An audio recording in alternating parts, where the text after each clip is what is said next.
আমাকে অনেক মারধর করা হয়েছে, আমার জামা ছিঁড়ে ফেলানো হয়েছে, আমার চুল কেটে দেওয়া হয়েছে, তারপর আমার হাত পা পুড়িয়ে দেওয়া হয়। খুলনা ডুমুরিয়া উপজেলার শাহাপুর গ্রামে ডুমুরিয়া উপজেলার চেয়ারম্যান ও খুলনা জেলা আওয়ামী লীগের প্রভাবশালী সদস্যের চাচাতো ভাই আওয়ামী সন্ত্রাসীদের দ্বারা দীর্ঘদিন যাবৎ নির্যাতিত হয়ে আসছে একটি অসহায় পরিবার।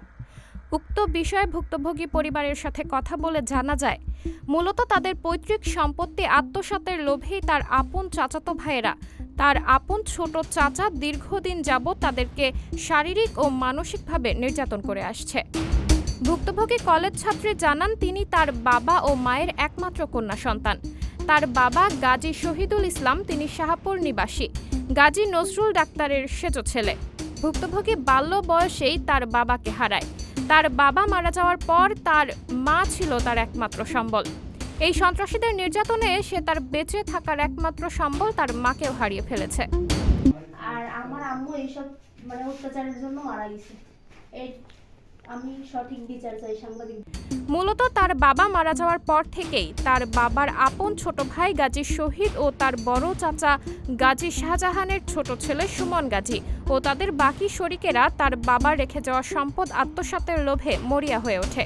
তাদের সকল অংশ তারা বুঝিয়ে নেওয়ার পরেও ভুক্তভোগীর ভাগের সম্পদ নিজেদের নামে লিখে দেওয়ার জন্য বিভিন্ন উপায়ে ভুক্তভোগীর মায়ের উপর চাপ দিতে থাকে।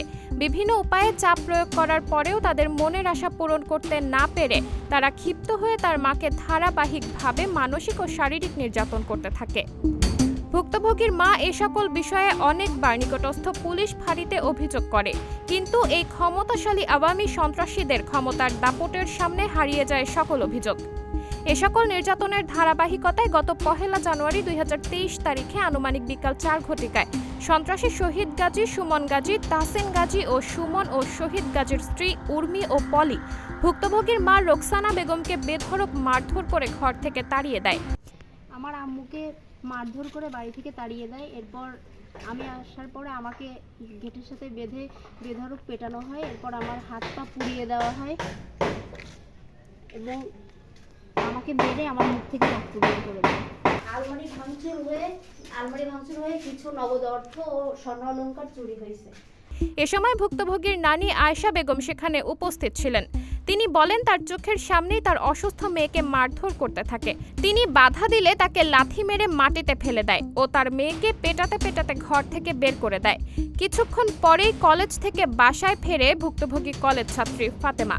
তার নানির মুখ থেকে সকল ঘটনা শুনে সে রাগান্বিত হয়ে চিল্লাপাল্লা করতে থাকে। এ সময় সন্ত্রাসী শাহিদ তার কণ্ঠ শুনতে পেয়ে সুমন ও তার ছেলে তাহসিনকে একত্রিত করে হত্যার উদ্দেশ্যে লোহার রড দিয়ে মারতে থাকে ভুক্তভোগী কলেজ ছাত্রীকে। মারধর করার এক পর্যায়ে ভুক্তভোগী কলেজ ছাত্রীকে শক্ত খুঁটির সাথে বেঁধে তার হাত পা লোহার রড আগুনে গরম করে সেই গরম লোহা দিয়ে পুড়িয়ে ঝলসে দেয় ও তাকে জনসম্মুখে মানসিক ভারসাম্যহীন সাব্যস্ত করার জন্য সেই কলেজ ছাত্রীর চুল কেটে দেয়। এ ঘটনা যেন মধ্যযুগীয় বর্বরতাকেও হার মানাবে। পরবর্তীতে ভুক্তভোগী কলেজ ছাত্রী তার নানির সহযোগিতায় সেখান থেকে পালিয়ে যেতে সক্ষম হয় ও খুলনা শহরের দিকে পালিয়ে চলে আসে। আমার আম্মুকে মারধর করে বাড়ি থেকে তাড়িয়ে দেয়। এরপর আমি আসার পরে আমাকে গেটের সাথে বেঁধে বেধড়ক পেটানো হয়। এরপর আমার হাত পা পুড়িয়ে দেওয়া হয় এবং আমাকে মেরে আমার মুখ থেকে রক্ত বের করে দেয়। ভুক্তভোগী তার এই অপমান ও লাঞ্ছনা সহ্য করতে না পেরে আত্মহত্যার সিদ্ধান্ত নেয়। খুলনা ভৈরব নদীতে ঝাঁপ দিলে স্থানীয়দের দৃষ্টিতে পড়লে তারা তাৎক্ষণিকভাবে তাকে উদ্ধার করে খালিশপুর থানা পুলিশের কাছে হস্তান্তর করে। থানার তখনকার অফিসার ইনচার্জ কলেজ ছাত্রের মুখে বিস্তারিত ঘটনা শুনে তাকে তার চাচা ও চাচাতো ভাইদের নামে মামলা করার পরামর্শ দেয় এবং তার পরিবারকে থানায় আসতে বলে এবং সন্ত্রাসীদেরকেও জরুরিভাবে থানায় আসতে বলা হয়। কিন্তু আওয়ামী ক্ষমতাশীলরা নিজেদের থানায় উপস্থিত না হয়ে তার চাচাতো ভাই ডুমুরিয়া উপজেলা চেয়ারম্যান গাজী এজাজ আহমেদকে খালিশপুর থানায় পাঠিয়ে রাজনৈতিক প্রভাব খাটিয়ে বিষয়টাকে ধামাচাপা দিয়ে দেয় ও ভুক্তভোগী কলেজ ছাত্রীকে কোনো লিগ্যাল গার্জিয়ান উপস্থিতি ছাড়াই মানসিক ভারসাম্যহীন আখ্যায়িত করে উপজেলা চেয়ারম্যান থানায় একটি মুশলিকা দিয়ে ভুক্তভোগী কলেজ ছাত্রীকে সেখান থেকে নিয়ে তার বাসায় দিয়ে আসে এবং সেখানে শাহিদ গাজীরা তাকে গৃহবন্দী করে রাখে, এমনকি কোনো হাসপাতালেও চিকিৎসা নিতে দেয় না। এভাবে কিছুদিন গৃহবন্দী থাকার পরে ভুক্তভোগী কলেজ ছাত্রী ও তার মা নিজেদের ঘর ছেড়ে তার নানির বাড়িতে চলে যায় এবং সেখানে দুর্বিষহ মানবেতর জীবন পার করতে থাকে।